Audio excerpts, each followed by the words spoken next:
I'll be honest with you, Justin. One of the reasons I wanted to talk to you was because of something you kind of let slip at social media marketing world. And I went, huh? And I think you said something along the lines of, well, voiceover artists are now being cast because of the number of followers they have on social media. And I went, yeah. Are you kidding me? Right. That's right. Tell me about that. So how does that work?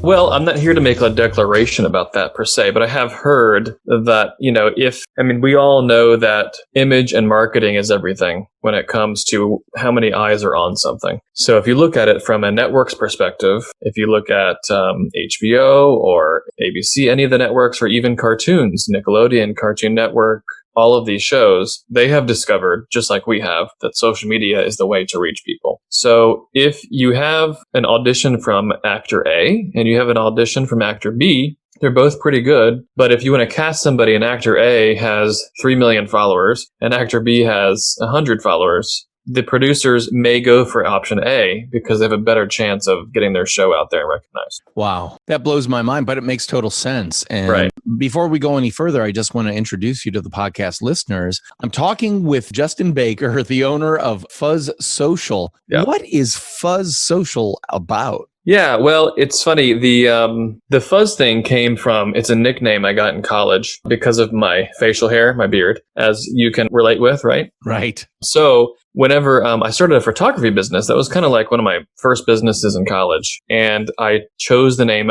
Fuzzy Image because it was kind of a contradictory statement. And it got people's attention. And some people to this day still call me that. I think some previous guests you've had on the show from Flitch Digital, they call me Fuzz too also sometimes. So. Oh, really? So it just kind of locks in. So I just decided, since social is what I'm doing in media, so I decided from Fuzzy Image Media was what we were called. And we just recently made that switch to Fuzz Social because we're mainly focused on social. You're not the only one who's been kind of tagged with a name that stuck, and maybe you want it, maybe you don't. A lot of people ask me, why do you go by DP? And the answer is, well, I kind of did it at one job, one time, because there were, I was going to be the fifth David in the group. So they said, you got to have a nickname or we'll choose one for you. So I said, just kind of flippantly, go with DP. Well, it stuck, and then it stuck professionally. And when I tried to change back to David, which is my given name, it just didn't work because people could not call me that. And I almost think there's a lesson in there when it comes to personal branding, which of course we're talking about here on this podcast. And that is, you can want all you want to have people call you a certain thing. The fact is, they get a vote. And that vote may countermand your vote. And, that certainly sounds to be kind of true with what you're doing. Yeah, I had the same experience. There was a group of friends we all had nicknames for each other, and they gave me mine and it stuck. And to this day, some people still call me that. So I decided to loop it into my branding personally. And it's actually, some of my closest friends to call me Fuzz. So you got to start calling me Fuzz now, DP. Okay, I will. Well, here I am. I'm talking with Fuzz Baker about what he's doing. And I got to admit, we've known each other a little bit from social media marketing world. We have mutual friends and now have become friends because of it. He talked about already Alex and Todd Austin of Flitch Digital in Sydney, Australia, who've been on the podcast at least a couple of times now. And so that's one of the funny things is we met for the first time at 2019's social media marketing world. And then we met again at 2020. And that's kind of how it goes, which is you meet people, you see them the next year, you're a little bit closer as friends and things like that. And it just rolls from there. But you don't know a lot about my background, but let's just say I went to USC to get an MFA in acting. A long, long time ago. All right. Right down the road from me. Yeah, well, exactly. And it didn't stick. I'm here to tell you, it didn't stick. However, what we do share in common is the understanding that to make it as an actor, especially in Los Angeles, requires a titanium ego and a real understanding of who you are, what you do, and how you do it. And especially being able to communicate that very quickly via, in your case, your client's case, in like seconds in an audition, or via a headshot, or via the reputation that precedes you into the room. Because let's face it, a lot of that casting is already figured out ahead of time, and we're just kind of seeing if there's anyone new out there. Yeah, what's interesting is, I've learned a ton. I did not come from this realm. I I have a degree in voice performance, actually. So I was an opera singer and singing in choirs and things like that. And I taught music for quite a bit. I was a public high school teacher teaching music. And then I kind of landed over here and did this social thing, which is kind of a long story in itself. But following these actors around has taught me a ton about how all of this works. And specifically, I tend to work with people in the voice actor realm, which is completely different from those that work in front of the camera. Because actually what you get is a lot of the on-camera actors are focused on their appearance because that's really what sells them. I mean, someone might want someone, let's say we want to have this person or that person because they've seen them in other things. But from a voice actor, you may hear them in something and not even being aware that it's them. So you're getting really like this plethora of voices out of one person, and it really stretches their ability of what they're able to do. So it's just recently, when social media has become such a important part of our lives, but also the lives of PR and entertainment, that these voice actors that are previously kind of anonymous now have the need to be known, not just for their cartoon characters, but for their faces. So I'm approached a lot by these actors that need to bridge that gap. And so that's kind of my challenge. This episode of the Nonfiction Brand podcast is brought to you by Culture Chicken Brand Egg. What's that? It's one of my most requested presentations, now available as in-person live or virtual online presentations. If you've got a group or association that loves presentations that inspire, inform, entertain, and get you going at the same time, we should talk. Head on over to dpknudten.com/speaking to download my full speaker media kit today. And let's start talking about how I can help you get your party started. Well, that's really interesting. And if you need to have that proven, all you need to do is search the good old internets for something like Comic-Con and look up the names of any animated shows that you might enjoy, anything that might show on Adult Swim. It could be anything from standard cartoons to Japanese anime that's revoiced into English by American actors. And you'll see entire panels of these actors in front of thousands of rabid fans who are delighted to see the real faces of the voices. Yes. But they already know their faces because they are literally rabid fans. Yes, that's very true. Yeah. So are there any names that the audience might recognize that you work with on a regular basis? There are some that I'm not allowed to tell you. And then there are some. I work with one that probably everybody is familiar with. His name is Carlos Alazraqui. He is a stand-up comic. He's also just recently was launched on a new app you may have heard of called Quibi. Right. That just recently launched this month. He's on Reno 911. That was a popular Comedy Central show years ago that's relaunched on Quibi this season. And he's also a prominent voice actor. So he's been the Taco Bell Chihuahua, the Yo Quiero Taco Bell dog. Oh my God, Yo Quiero Taco Bell. That's right. He's Rocco's Modern Life. He's the voice of Rocco and Spunky. He's done tons of other Nickelodeon cartoons, and he's always working. Cat Dog. He's been on Hey Arnold, Laszlo, Camp Laszlo. The list goes on. But he's one of my prominent actors that I work with. I just got off the phone with him actually right before your podcast. Interesting. One of my favorite that he has voiced is Mr. Crocker from Fairly Odd Parents. Oh yeah, that's a big one. Yes, he got an Emmy nomination for that one. Yeah, I mean, and you listen to his voices, and he's got tremendous range. And then, I'm sorry, I have watched Reno 911 when it was on TV, but that was like almost 10 years ago. Yeah. So I didn't really have an idea of what he looked like. So right before we got on, I hop on the internet and see a picture of him and go, that's what he looks like? Yeah. But that's exactly what voice actors do, which is it's not about what I look like. It's what I sound like and my range. Because what a lot of people who don't do voiceovers don't know is that when you're hired as an actor, the more range you have, the more jobs you can get, even on the same day. Like if you can walk in and spend an hour doing character X, and then also character Y later in the day. And, they don't have to worry about bringing in another actor, and you're really good and you're professional. You can do multiple characters in a single day without a problem. Yeah, and that's pretty often that will happen with voice actors, especially. You may do 2 or 3 roles in the same episode. I have one client that has done let's see, 3 characters that all were talking to each other in the same scene, but they were all the same voice. Oh my gosh. So, I mean, different character voices, but all from the same person, from the same actor. So you will often have that where you'll play a old man or a baby or a girl or a boy or a monster or whatever it is. And so, I hear Carlos a lot in interviews tell people that it's really about, if you're going to have this widely ranged show and you want to have all these characters in them, it's like working with professional jazz musicians. Right. Like, okay, yeah, I can give you this, I can give you that, I can give you this riff,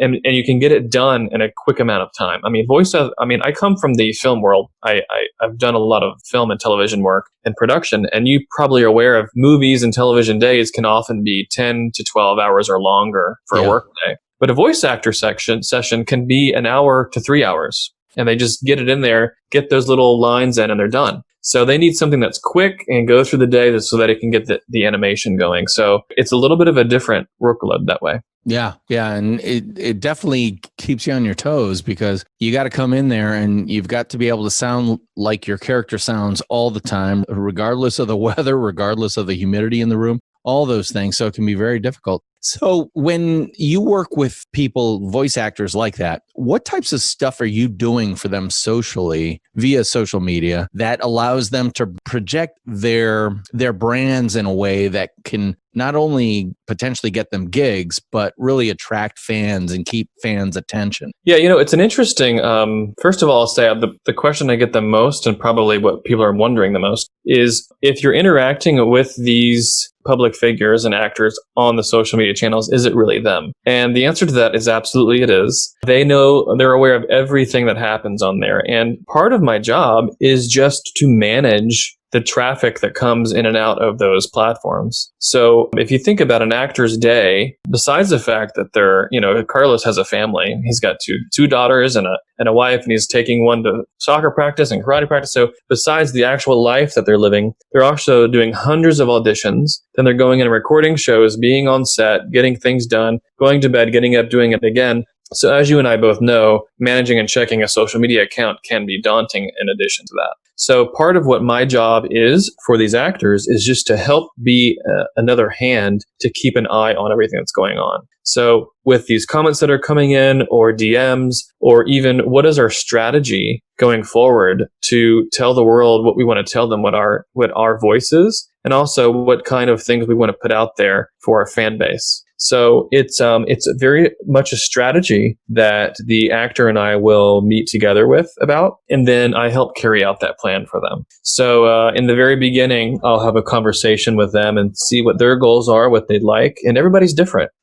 Some actors want help in creating some of these posts, like what are some ideas we can do with our fans to connect, and other people have great ideas, and I just help carry them out for them. So it really depends on them. And a lot of what I do is actually I have this system of management, but in the first 6 months, I don't actually do any posting or anything like that for them. I follow them around and get to know them personally. So because I want to know what their voice style is like. So I want to see them at parties. I want to see them working. I want to see them at home. I want to see them at a restaurant, and really get to know them, because as a social media manager, I'm probably one of the closest people to their daily lives. So we speak daily and sometimes multiple times a day to make sure that the social media is genuine and going in a fluid manner. So I want to make sure that I know everything about their lives, both personally and professionally, so that I can respond appropriately or give them insight into what is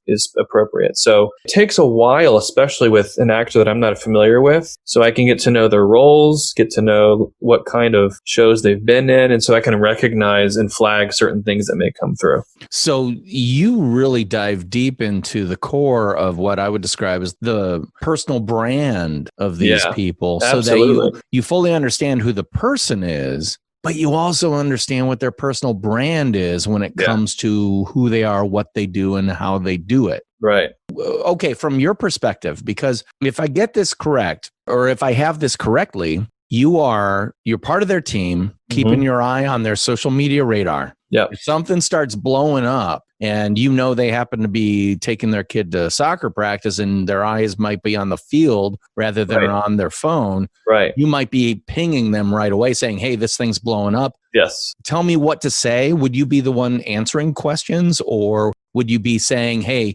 DEFCON 1, you need to answer this question? Or is it a combination of both? Yeah, it's both. And again, it depends on the person and their style. So some people are more comfortable with allowing me to handle it. And some people want to be extremely involved with whatever is going out or coming in or whatever the voice may be. But either way, I am never in a position, because, I absolutely believe in authenticity and being genuine. So it's a personal philosophy of mine to never lie to anyone or present any kind of falsity happening. Yeah. So the answer to that is really, I'm more of an advisor. Mm-hmm. So I can consult with them and say, here's what we should maybe think about doing. What do you think about this? And the response from them may even be, that's great. Why don't you add this to it at the beginning, or add this emoji? Or, okay, that's great, but what do you think about this? Or, okay, let's take that word out. And then the post will go out.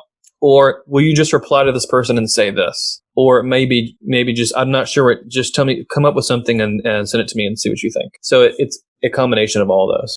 So when you're working with them to create a kind of personal branding strategy for themselves via social media, do you talk about things like how political we want to get? Do we ever talk about religion or pet causes or charities they support? All that stuff. How detailed, how deep do you go with them? All of that stuff. We talk about it a lot in the beginning when we have our first consultation, because I really want to know what's important to them. And for my clients, I have them fill out sort of a questionnaire that answers all those things so that I can kind of, even though I may already know it, it's helpful for them to kind of restate their intentions for social media. And if we're talking about branding, it really helps for me to kind of see where they're coming from. And branding is actually a huge part of my job. Because when I take on a new client, and not just actors, I have other clients as well that are not actors. I have other public figure clients, and I can talk about that later. But some of these people actually don't have a brand yet or not aware of it. So a lot of my job is pulling out or helping to create what that brand is. There's a lot of questions that maybe they had not thought about before. So the questions you were asking me, are there causes and charities that you want to represent? How do you feel politically? How do you want that to be public politically? Are there certain things that you want to accomplish, or certain types of organizations or groups that you'd rather want to promote, or, those kinds of things? So we have all of those conversations, and as the world changes, we adapt to that as well. So we'll have weekly coachings or conversations about, what are you feeling about this and how do you want to approach that? Well, I feel like because of this character, because of these roles you played, or because of your work in this particular field, maybe we should think about latching on to this and doing this event and that event. So a lot of consulting and management on my end happens a lot. Is it safe to say that anything public facing needs to go through a personal brand filter for your clients? Yeah, and that usually is me.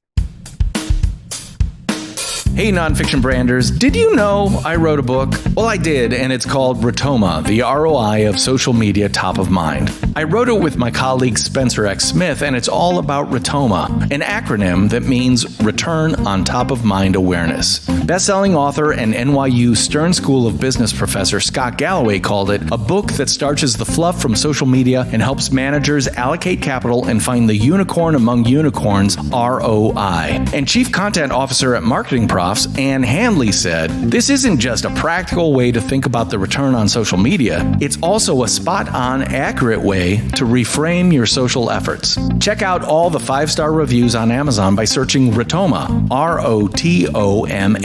Pick up your copy today and start building your personal, professional, and small business brand the Rotoma way.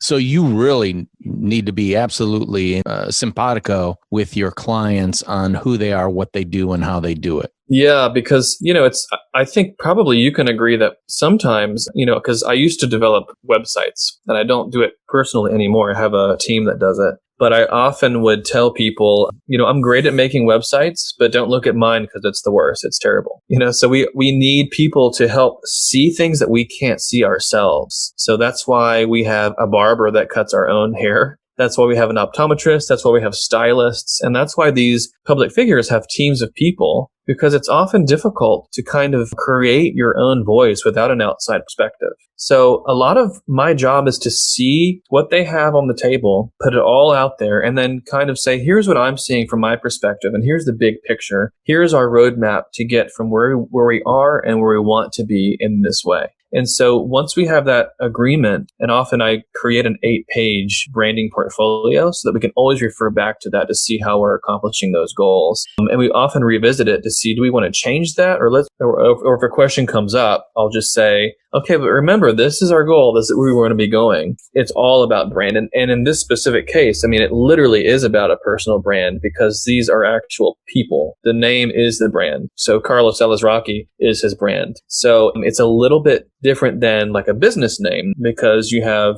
like for me, I'm Justin, but I own Fuzz Social. So I struggle often with what my brand is versus what I want to do with my business brand and vice versa. So it can be challenging for these public figures and actors to see their name as their business brand, really. And that's how we have to look at it to make some decisions sometimes. Well, I love the fact that you're going through that big questionnaire with them and really what I would call codifying their personal brand into a document that you can certainly update as necessary. But when crap is hitting the fan, you already know who you are, what you do, and how you do it. And you can respond very, very quickly with no fear of stepping on landmines because you've already identified the things that make you, make your brand you. And I applaud you for that. And I want to talk to you more about that. But we're coming to the end of the first of 2 episodes with Justin Baker or already. Fuzz Wow. Baker. I know these conversations go fast, man. But what I want to do is allow listeners to know how they could contact you if they were interested in learning more or connect with you via social media. What's the best way that they could do that? Yeah. So interestingly enough, my Twitter is a unique one, and it's just Fuzz. So Fuzz. So I was early in, I got one of those short handles back in 2008. So that's Twitter. And then on Instagram, I am Fuzz Baker. So FUZZBAKER. And then Fuzz Social for the company end of stuff. Well, very cool. And let me tell you, Justin's a really cool guy who's doing something that I find so fascinating. And again, I'll go back to the anecdote that we talked about at the top of the episode. The idea that if you're a voice actor and you've got 400 followers versus another one who might be cast who's got 4 million, guess who wins? It makes total sense. And guess what? You don't have to be a voice actor to have that happen in your life too. The more connected you are, the more networked you are, the more known in your industry sector you are, the more valuable you are. And that, frankly, is the reason to create a personal brand, in my not so humble opinion. Well, that's it for this edition of the Nonfiction Brand podcast. We'll be back next week with Fuzz Baker, Justin Baker of Fuzz Social. And in the meantime, I'm DP Knudten, and he is Justin Fuzz. And we'll be talking to you next week. Bye-bye.